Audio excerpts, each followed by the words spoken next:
Sem mais demora, vamos iniciar esse estudo. Nós já oramos o que Jesus ensinou sobre sua volta.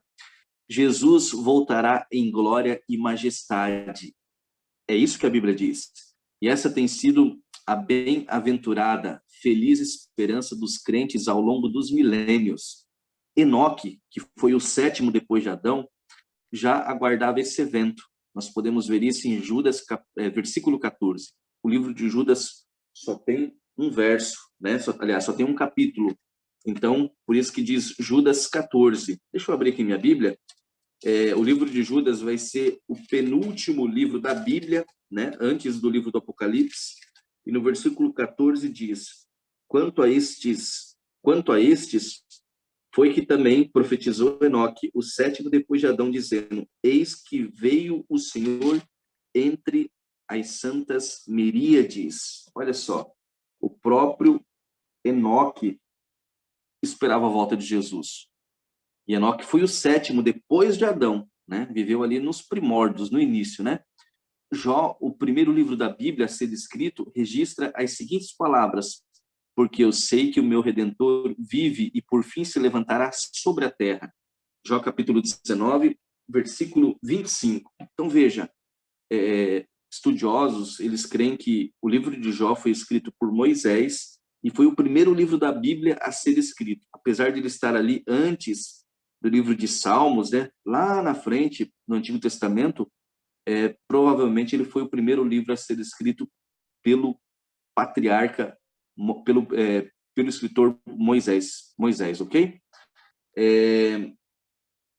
Agora, imagine, Jó já tinha também essa esperança, né, que Jesus se levantaria sobre a terra. Servos de Deus como Abraão, Davi, Isaías e Abacuque nutriam a mesma esperança. De fato, a segunda vinda é o clímax do evangelho e do plano da salvação. Ela nos alimenta, ela nos sustenta, é um grande motivador para a gente continuar pregando o evangelho a respeito de nosso Deus, ok? A Vilma também está conectada ali. Boa noite, Vilma. Vamos à nossa primeira pergunta? A primeira pergunta é a seguinte: antes de sua partida, que promessa Jesus fez aos discípulos?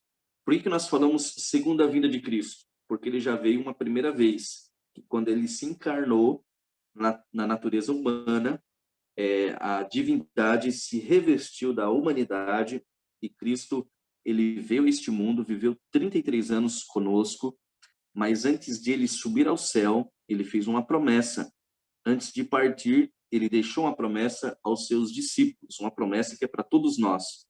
E essa promessa está em São João, capítulo 14, versículos de 1 a 3. É um texto que muitos sabem de cor. E ele diz assim: que o coração de vocês não fique angustiado. Outras versões diz: não se turbe o vosso coração. Vocês creem em Deus? Creiam também em mim. Na casa de meu pai há muitas moradas. Se não fosse assim, eu já lhes teria dito. Pois vou preparar um lugar para vocês. E quando eu for, deixa o nosso estudo aí, vai responder. Vou fazer aqui um pouquinho de suspense, tá bom? Antes de subir ao céu, Jesus confortou os discípulos com a promessa de seu retorno. A segunda vinda de Jesus é a nota tônica das Sagradas Escrituras. Esse glorioso acontecimento é mencionado 300 vezes no Novo Testamento e mais de 1.500 vezes em toda a Bíblia. Toda a informação foi dada para que não restasse dúvidas sobre a importância e proximidade do evento. Então imagina, a Bíblia ela enfatiza mais de 1.500 vezes sobre a volta de Jesus. Será que esse evento é tão importante assim? Será que merece a nossa atenção? É óbvio, né? Jesus voltará. Essa é a promessa bíblica. Agora nós vamos trabalhar o seguinte: como será a volta de Jesus? A pergunta de número 2 do nosso estudo, se você tiver esse guia, esse manual, você pode acompanhar. Aqui está exatamente o que está escrito aí. Eu só acrescentei os versos bíblicos para facilitar o nosso estudo. E a pergunta número 2 diz: Jesus ensinou que sua volta seria um evento secreto. Essa pergunta é muito importante. Por quê? Porque existem religiões, igrejas por aí, que pregam, por exemplo, uma doutrina chamada de arrebatamento secreto. Eu já te adianto, isso não é bíblico. Isso não é bíblico. Isso faz mais parte de um filme de Hollywood do que Bíblia. Ah, isso não tem a ver, não é um tema bíblico. Não está na Bíblia arrebatamento secreto. Em outro momento, a gente pode trabalhar mais sobre isso, né? Num vídeo à parte. Mas a volta de Jesus, ela não seria um evento secreto. Olha o que diz esses dois textos aqui de Mateus e Apocalipse. Mateus capítulo 24, versículo 27 diz: Porque assim como o relâmpago sai do Oriente e brilha até o Ocidente, assim será a vinda do Filho do Homem. Aí eu te pergunto, um relâmpago, ele, quando ele acontece, esse evento, ele é secreto? Ele não tem um barulho? Inclusive um barulho ali alto, né? Que chama a nossa atenção. Então, assim como um relâmpago seria a volta de Cristo. E olha o que diz Apocalipse 1, versículo 7. Eis que ele quem? Jesus. Vem com as nuvens e todo o olho o verá. Todo olho o verá. Até mesmo aqueles que o transpassaram, e todas as tribos da terra se lamentarão por causa dele, certamente. Amém. Inclusive, há uma ênfase aí do apóstolo João, né? Certamente. Amém. Então, como que vai ser um evento secreto se todo olho verá? Como vai ser um evento secreto se vai ter uma força de um relâmpago? De forma alguma, né? Não pode ser secreto. Bom, aqui no nosso comentário diz: não há nada de secreto no retorno de Jesus a este mundo. Será um evento literal, visível e audível. 40 dias após a ressurreição, quando Cristo retornava ao céu, anjos declararam aos discípulos: varões galileus, por que estáis olhando para as alturas? Esse Jesus que dentre vós foi assunto ao céu, virá do modo como o vistes subir. Isso está em Atos, capítulo 1, versículo 11. Se antes de subir Jesus era um ser pessoal que podia ser visto, de acordo com João 20, 16, e tocado, né? Porque ele foi tocado ali em São João 20, versículo 27, que comeu peixe e mel em Lucas 24, versículos 42 e 43, tudo isso indica que sua vinda será tão literal e pessoal quanto foi sua partida. Então aqui, esse texto, ele fica muito claro, né? Quando Jesus está realmente se despedindo dos discípulos para subir ao céu, os discípulos ficam olhando, né? Imagina a tristeza deles, né? Seu mestre, aquela pessoa que eles haviam passado tanto tempo juntos, agora está indo, está subindo, está sumindo. E agora? E aí aparecem anjos, né? E falam: varões galileus, homens da Galileia, por que vocês estão tristes? Esse mesmo Jesus que vocês estão olhando, subindo, da mesma forma ele vai voltar. Isso é sensacional, né? Então fica claro que a sua vinda será um evento literal, visível, audível, né? Como um relâmpago. Vamos à pergunta de número 3. Gente, eu estou achando que eu estou indo até bem rápido, né? Eu preciso aqui colocar um pouquinho de reduzir a minha marcha, né? Eu sei que, de repente, nós estamos aí com poucas pessoas conectadas agora, mas se houver alguma dúvida, eu vou ficar aqui, estou aqui pronto, olhando todo momento para o YouTube, olhando aqui todo momento aqui para o Zoom. No Zoom eu estou sozinho, o pessoal me abandonou no Zoom, migraram todo mundo para o YouTube. Só tá eu aqui no Zoom, mas não tem problema. Então, se você quiser falar alguma coisa, deixar aí sua pergunta, né? Deixar aí sua dúvida, escreva para a gente no YouTube que a gente vai ler aqui e responder, né, ao vivo, tá bom? Até aqui tá tranquilo? Tá tudo certo aí, gente? Tá tudo certinho? Tá muito rápido? Vão me falando, né? O áudio tá bom? Estão me ouvindo? Eu preciso desse feedback de vocês. Pergunta de número 3. Quem acompanhará Jesus em sua volta? Olha o que diz Mateus capítulo 25, versículo 31. Quando o Filho do Homem vier na sua majestade todos os anjos com ele, então se assentará no trono da sua glória. Então, quem estará com Cristo? Quem estará com ele? Os anjos. Os anjos acompanharão Jesus. Vai respondendo aí no seu guia, né? Os anjos também estarão com Cristo quando voltar, né? Para nos resgatar na sua segunda vinda a este planeta, a esta terra. Milhares de anjos servem a Deus de dia e de noite. Na visão de Daniel sobre o trono de Deus, o profeta descreve que milhares de milhares o serviam. Você pode conferir na sua Bíblia em Daniel capítulo 7, versículo 10. Todos esses seres celestiais comissionados por Deus para ajudar na salvação de Jesus naquele dia. Eles terão a missão de reunir as famílias separadas pela morte. Pais reencontrarão os filhos, filhos abraçarão os pais, cônjuges reencontrarão seus amados, irmão encontrará irmão, e por toda a eternidade as pessoas viverão unidas e felizes. Que sensacional, né? Você já imaginou que evento glorioso? Daqui a pouquinho eu vou falar sobre os mortos salvos na ocasião da volta de Jesus, os mortos perdidos na ocasião da volta de Jesus, e os salvos vivos e os salvos perdidos. Os salvos perdidos não. Os salvos vivos e os perdidos vivos na ocasião da volta de Jesus, tá bom? Mas aqui, veja só, quando eu faço um funeral, o funeral é uma das coisas mais tristes que um pastor faz, né? Participa. Se não a mais triste, né?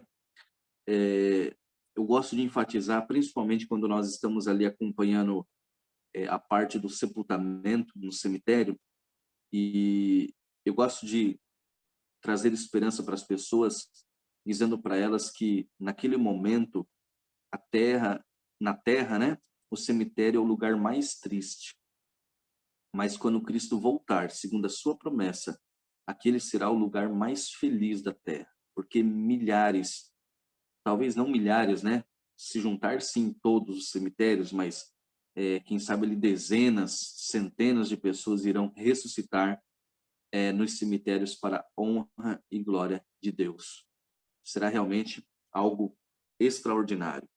Agradeço a ele, a irmã Cláudia Leão, né, por nos ajudar ali, informando a respeito do áudio, dizendo que está bom. Ok.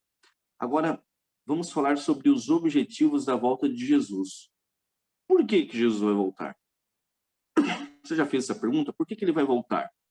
Qual será um dos objetivos da volta de Jesus? Vamos olhar novamente um texto em Mateus e outro em Apocalipse. Mateus capítulo 16, versículo 27 diz: porque o Filho do Homem há de vir na glória de seu Pai com seus anjos, e então retribuirá a cada um conforme as suas obras. Apocalipse vai dizer mais ou menos a mesma coisa. Eis que venho sem demora, e comigo está a recompensa que tenho para dar a cada um segundo as suas obras. Veja bem, alguns ensinam que a recompensa, né, que a salvação ou a perdição, ela ocorre assim que a pessoa morre. Esse ensino, porém, não é apoiado pela Bíblia. Você já ouviu esse ensino? Na cena do grande julgamento descrita por Jesus, é ensinado claramente que a recompensa só será dada no dia da sua vinda. Foi os textos que nós acabamos de ler. Então, quando Jesus voltar, ele vai entregar a recompensa a cada um segundo a sua obra. Uns irão se perder e outros irão se salvar. Agora, as consequências da volta de Jesus. O segundo advento de Cristo, ou seja, a volta de Jesus, ela afetará as duas grandes divisões da humanidade. Que divisões são essas? Aqueles que aceitaram a Jesus e a salvação por ele oferecida estarão de um lado, e aqueles que a rejeitaram estarão de outro. Veja só haverá dois grupos quando Cristo voltar: o grupo dos salvos e o grupo dos perdidos. Agora, haverá também a divisão daqueles que estão mortos e aqueles que estão vivos, dentro dessas duas classes. E é isso que nós vamos ver agora. É o que eu acabei de falar. É o que eu acabei de anunciar. Então vamos lá. Muita cautela, preste bem atenção, porque isso aqui é algo que as pessoas têm bastante dúvida. O que acontecerá com os justos que estiverem vivos? Que justos está em itálico. Então veja só. Se Cristo voltar agora, perdão aí pela tosse, eu e você estamos vivos. Digamos, e eu creio nisso, que nós estamos salvos. O que acontecerá conosco? Nós estamos falando das pessoas que estiverem vivas, tá bom? Na volta de Jesus. E nós estamos falando primeiro da classe que estiver salva em Cristo Jesus. Olha o que diz 1 Coríntios capítulo 15, versículos 51 e 53. Eis que vou lhes revelar um mistério. Nem todos dormiremos, mas todos seremos transformados no momento, num abrir e fechar de olhos, ao ressoar da última trombeta. Veja só, o apóstolo Paulo, ele está aqui mencionando a respeito das pessoas que não passaram pela morte, as que não dormiram, as que estão vivas, certo?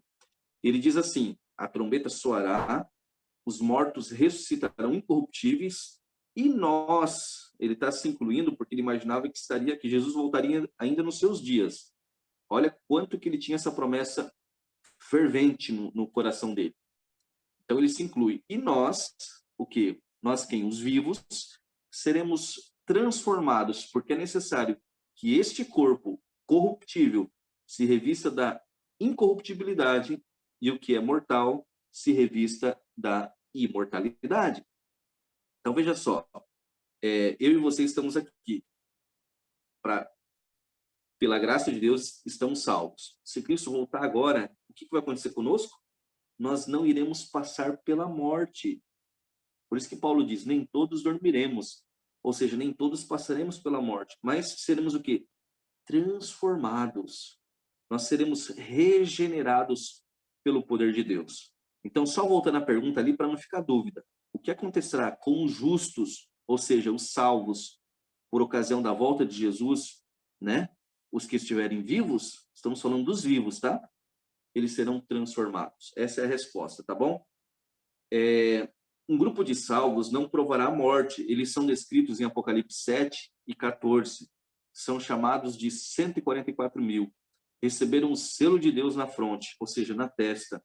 Passaram pela grande tribulação de Daniel 12, 1 e Apocalipse 7, versículo 13 e 14, na qual ocorrerá a angústia de Jacó, descrita em Jeremias 30, versículos 5 ao 7. Eles lavaram suas vestes e as alvejaram no sangue do Cordeiro, e por fim serão glorificados, que é o mesmo que transformados, né? Ou seja, em um momento, num abrir e fechar de olhos, desaparecerão todos os vestígios do pecado, e eles receberão um corpo incorruptível e imortal. Então é isso que acontece com o grupo dos salvos vivos quando Cristo voltar, ok? Agora, vamos ver aqui a respeito de outro grupo, que é os ímpios vivos. Então veja só, nessas duas perguntas, a pergunta 5 e a pergunta 6, nós estamos falando o que acontecerá com os vivos na ocasião da volta de Jesus. Nós vimos primeiro os vivos salvos, e agora nós vamos ver os vivos ímpios, aqueles que não aceitaram a Jesus, não aceitaram o seu sacrifício. Desculpa, estou um pouco com a garganta ruim. Aliás, minha garganta não está ruim. Eu estou com uma coceira na garganta, né? Vamos lá? Vamos recorrer ao texto de 2 Tessalonicenses, capítulo 2, versículo 8. Então, nós vamos ver agora o que acontecerá com os ímpios que estiverem vivos quando Cristo voltar. Diz assim: então será revelado o iníquo, a quem o Senhor Jesus matará com o sopro de sua boca e destruirá pela manifestação de sua vinda. Gente, os vivos ímpios, os vivos perdidos, quando Cristo voltar, eles serão destruídos. Eles passarão pela morte. Eles irão para a sepultura.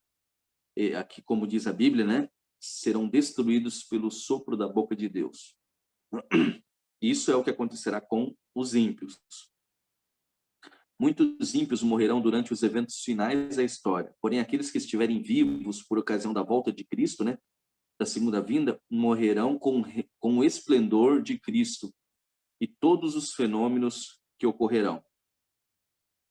Em seu desespero, tentarão se esconder nas cavernas e nas rochas das montanhas. Eles dirão aos montes e rochedos: caí sobre nós e escondei-nos da face daquele que se assenta no trono e da ira do Cordeiro. Esse texto de Apocalipse 6:16, ele é muito forte, porque eles não vão suportar olhar para Cristo. Eles sabem que eles estão perdidos. Eles vão rogar, eles vão pedir pela morte. Eles vão dizer para as rochas, para os rochedos: cai sobre nós, nos mata de uma vez, para a gente não ver a face desse que se assenta. Né? São ímpios, eles não aceitaram a Cristo. Contudo, essa é a primeira morte. Porém, ainda resta para eles uma segunda, que se chama a morte eterna, de Apocalipse 21, verso 8. Agora nós vamos ver outras duas classes daqueles que estarão mortos quando Cristo voltar. Aqueles que já descansaram, aqueles que já morreram, tanto salvos, né, justos, quanto os ímpios, ou perdidos, ok? Primeiro nós vamos ver a classe dos salvos, dos justos, que estiverem mortos quando Cristo voltar. Olha o que acontecerá com eles. 1 Tessalonicenses capítulo 4, versículos 15 ao 16. Veja que nosso estudo, quem está respondendo é a Bíblia, não sou eu. Nós estamos recorrendo à palavra de Deus para nos trazer essas respostas. 1 Tessalonicenses 4, 15 ao 16 diz o seguinte: e pela palavra do Senhor, ainda lhes declaramos o seguinte: nós, os vivos, os que ficarmos até a vinda do Senhor, de modo nenhum precederemos os que dormem, porque o Senhor mesmo, dada a sua palavra de ordem, ouvida a voz do arcanjo e ressoada a trombeta de Deus, descerá dos céus, e os mortos em Cristo ressuscitarão primeiro. Lembra? Nós estamos falando do justo, dos salvos. O que acontecerá? Eles ressuscitarão primeiro. Então nós chamamos essa ressurreição de primeira ressurreição, que é a ressurreição dos salvos. Entendeu? Então os que morreram, os que estavam vivos, salvos, eles não passarão pela morte. Os que estavam mortos, quando Cristo voltar, eles ressuscitarão para se juntar ao grupo que foi transformado, regenerado dos salvos que estavam vivos por ocasião da volta de Jesus. Então, desde Adão até o último que morreu até aquela ocasião, salvo, ressuscitarão. Imagina a multidão de salvos que teremos. Então, nessa ocasião, vai ressuscitar Eliseu, Abel, quem mais? Abraão, me ajuda aí, Davi, Salomão, Nabucodonosor. Nabucodonosor foi um rei ímpio, mas que se salvou. Gente, Daniel, e aí vai, a lista é grande, né? Mateus, Pedro, Paulo, todos eles, né? Ressuscitarão. Eu estou falando dos nomes bíblicos, né? Mas, lógico, aqueles também que não estão na Bíblia e que morreram crendo ali na volta de Jesus, entregando a sua vida a Ele, né? Andando conforme os princípios que estão na palavra de Deus, obedecendo aos mandamentos. Então, ficou claro aqui? Os mortos, salvos, né, justos, eles ressuscitarão quando Cristo voltar, ok? Vamos ver aqui o comentário. Jesus, ele comparou a morte a um sono. João, né, Lucas 8, versículo 52, e São João 11, versículo 11. O Apocalipse chama de bem-aventurados os que morrem no Senhor, uma bem-aventurança. Inclusive, o Salmo, aqui eu acho que não vai estar nesse estudo, mas o Salmo, eu gosto muito desse Salmo, se eu não me engano é o Salmo 116, deixa eu ver aqui. Isso mesmo, Salmo 116, versículo 15 diz assim, ó: preciosa é aos olhos do Senhor a morte dos seus santos, literalmente fiéis. Então veja só, Jesus ele chama a morte de um justo, né, de um filho seu, de sono. O Apocalipse chama de bem-aventurado, né, muito feliz aquele que dorme no Senhor, morre no Senhor. Na volta de Cristo é hora de eles despertarem. Paulo declara que Jesus descerá dos céus e os mortos em Cristo ressuscitarão. Eles saem dos túmulos transformados, ou seja, com um corpo incorruptível e imortal. Nunca mais sentirão as dores ou as consequências do pecado. E agora nós vamos ver a última classe, que é a classe dos ímpios, que estiverem mortos quando Cristo voltar. Veja só, eu mencionei para vocês, a primeira classe que nós vimos, dos salvos vivos, né, quando Cristo voltar. Nós temos Moisés representando esses salvos, porque Moisés também, Moisés ele não, ele representa aqueles que passarão pela morte, mas serão ressuscitados. O que representa os que não passarão pela morte é Elias, Enoque também, porque eles também foram transladados ao céu e não passaram pela morte. Nós temos a informação de que Moisés, Enoque e Elias, através da Bíblia, esses estão no céu.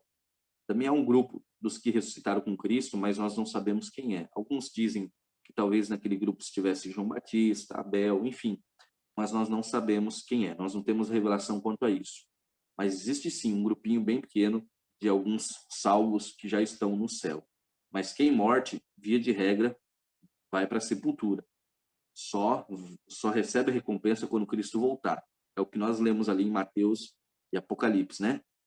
Quando Cristo voltar na sua segunda vinda, entregará, né, dará o galardão, a recompensa a cada um segundo as suas obras. Mas agora nós vamos ver os ímpios, né, os perdidos, que estiverem mortos quando Cristo voltar. Olha o que diz aqui São João capítulo 5, versículo 28 e 29.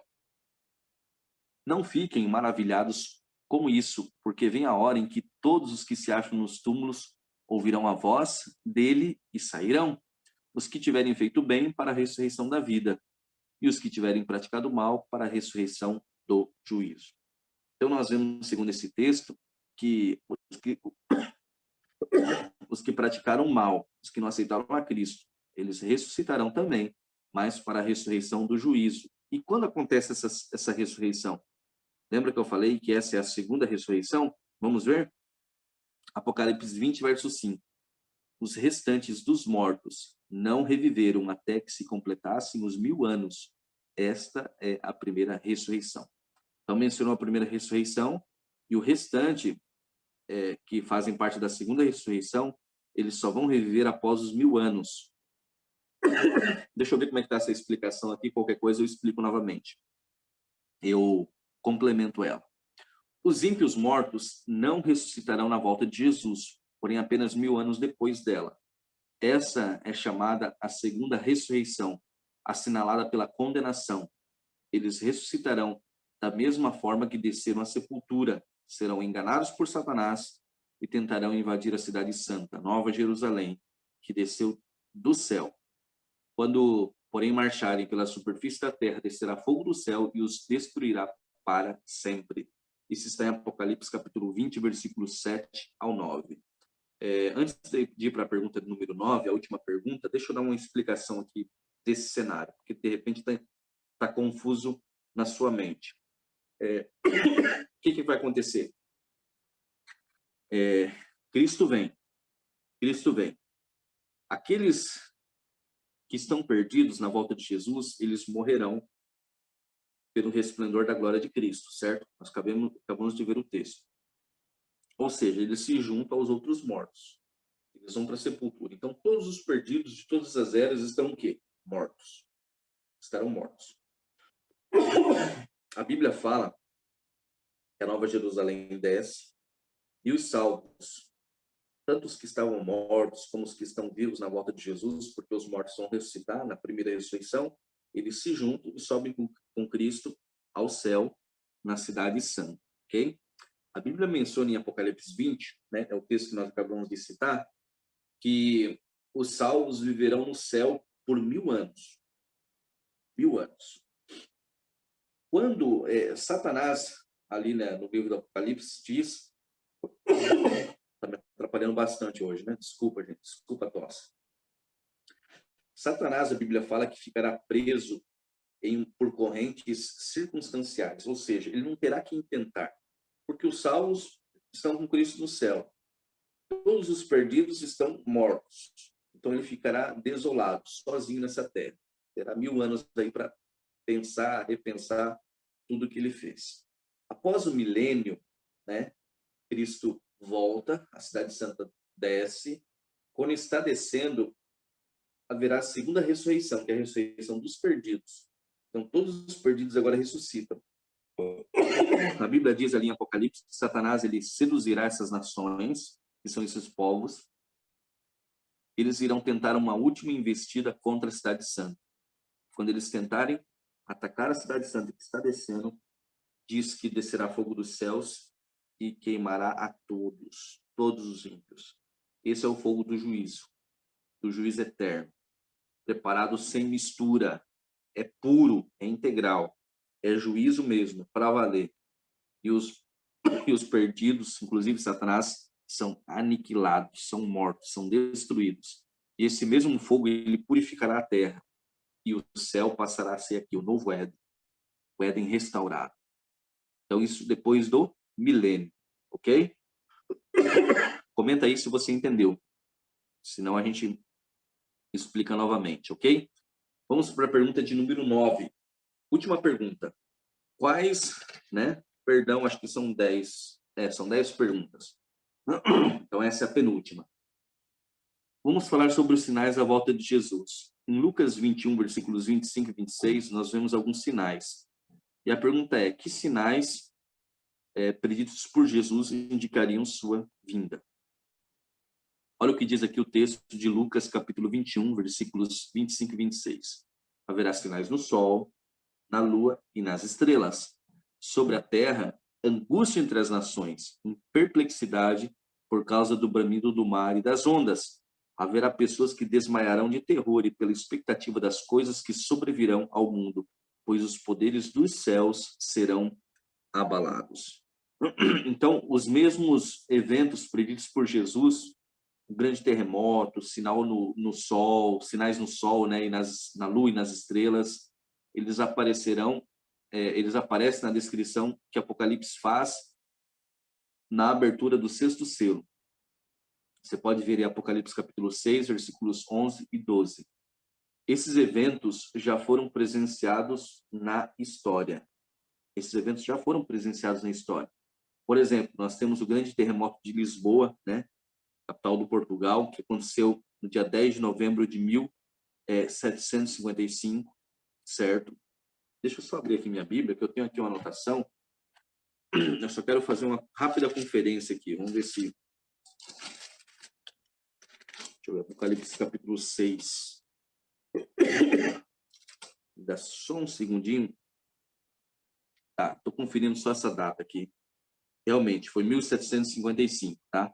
Grande terremoto ali de Lisboa, em novembro de 1755. Nós temos o sol escuro e a lua vermelha como sangue, que aconteceu no dia 19 de maio de 1750.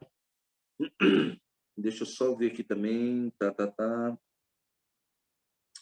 Eu vi que tinha alguma coisinha errada ali. É 1º de novembro, tá? Não é dia 10. É 1º de novembro de 1755. Saiu ali errado ali na digitação, mas daqui a pouco eu corrijo. Tivemos também a queda das estrelas no dia 13 de novembro de 1833. Tudo isso está registrado na história. E tudo isso também nos indica faltar somente a abertura do 7º selo, que é a própria volta de Jesus. Apocalipse capítulo 8, versículo 1. Então veja, nós estamos no 6º selo, finalzinho do 6º selo. Só que ali tem a abertura dos selos e Apocalipse. Agora seria um estudo sobre profecia. O 7º selo, ele não é a volta de Cristo, porque ela já acontece no final do 6º selo. O 7º selo já é a volta de Cristo, mas repito, ela já acontece no final do 6º selo.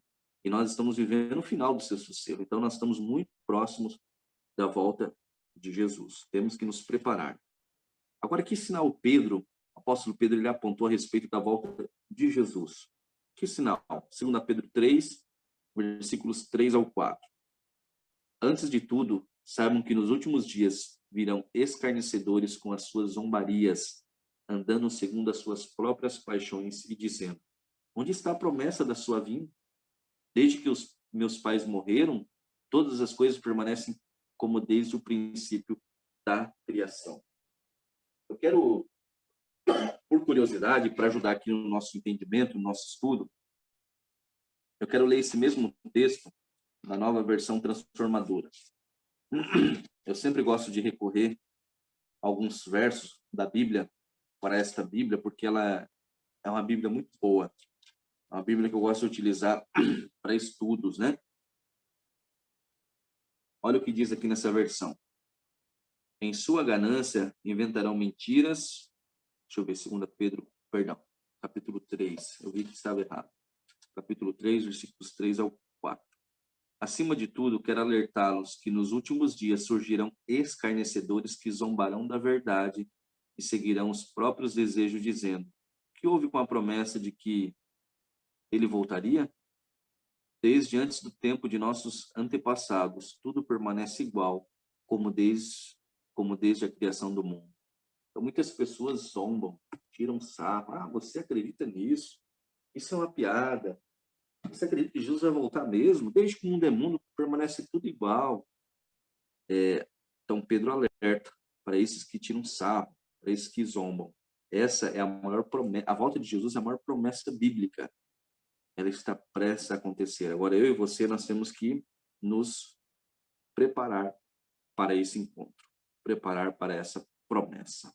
Finalizando aqui, o próprio ceticismo e a incredulidade de nossos dias são sinais da proximidade da volta de Jesus. Jesus alertou que as pessoas estariam comendo, bebendo, casando, dando-se em casamento sem qualquer preocupação com o fim, assim como foi nos dias de Noé. A despeito das muitas advertências da Bíblia, muitos ainda vivem como se Jesus de fato não fosse voltar. As pessoas estão nem aí, estão tocando a sua vida normalmente. Veja, aqui a Bíblia não está indo contra a pessoa se casar, não. Mas assim, estão dando importância para tudo, menos para a volta de Jesus. E Jesus, ele chega a comparar a sua volta como os dias de Noé, né? Porque Noé começou a construir uma arca, né? Para o povo se salvar, para o povo não se perder. E o que aconteceu? O povo zombava. Naquele tempo não havia chovido ainda, a terra era regada por um orvalho. Então Noé vem e fala assim: vai chover. O povo vai, você vai estar louco, você vai estar com problema. Como assim vai chover? Não existe chuva, mas realmente choveu, né? Só que quando choveu, quando começou a cair as primeiras gotas, a porta da arca já estava fechada. Não tinha mais como entrar. É por isso que nós usamos essa linguagem, né? Aceite a Jesus antes que a porta da graça se feche. A porta da arca, meu irmão, está aberta. Ela está aberta. Nós precisamos agora aproveitar que ela está aberta e entrar antes que ela se feche e antes que venha o dilúvio, ou seja, a volta de Jesus. Concluindo esse estudo, nós somos advertidos que Jesus virá como um ladrão, ou seja, em uma hora que não se espera. Por que como um ladrão? Porque ninguém sabe a hora que o ladrão vem. O ladrão vem sorrateiramente, né? Ele tenta de todas as formas que você não saiba, nem desconfie que ele está vindo, que ele está invadindo. Ninguém julga estar isento do perigo de ser apanhado de surpresa. Só existe uma saída. Que saída é essa? Estar pronto. Pastor, o que eu faço? Esteja pronto. Esteja pronto. Isso só acontecerá quando a volta de Jesus for a grande prioridade de sua vida, de nossa vida. Quanto tempo você tem dedicado ao preparo para esse evento? Você tem se dedicado? Em sua escala de valores, em que lugar está o reino de Deus? Você tem colocado o reino de Deus à frente? Ou você tem colocado seu trabalho, sua família, tudo na frente da volta de Cristo?